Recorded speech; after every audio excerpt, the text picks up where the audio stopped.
இந்த மாதிரி ஒரு கல்யாணத்தை இது வரைக்கும் நான் பார்த்தது இல்லடா. கல்யாணமா இல்ல எக்ஸிபிஷனா நமக்கே கன்ஃபியூஸ் ஆயிடும்.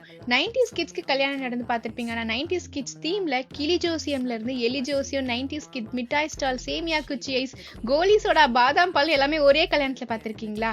இது சுத்தி பார்க்கவே 1 மணி நேரம் ஆயிடும். ரீசெண்டா ஒரு கல்யாணத்துக்கு கொளத்தூர்ல இருக்க ராம் கேட்டரர்ஸ் நம்மள இன்வைட் பண்ணியிருந்தாங்க.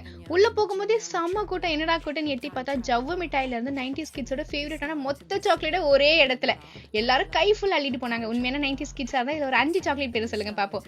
அதே மாதிரி அதை தாண்டி உள்ள போனா சேமியா ஐஸ், அதுவும் பாம் சைக்கிள் வச்சிருந்தாங்க. சரி சாப்பிட்டு வந்து சுத்தி பார்ப்போம்னு பார்த்தா 4வது பந்தியிலே 400 பேர் உட்காந்து சாப்பிட்டுட்டு இருந்தாங்க.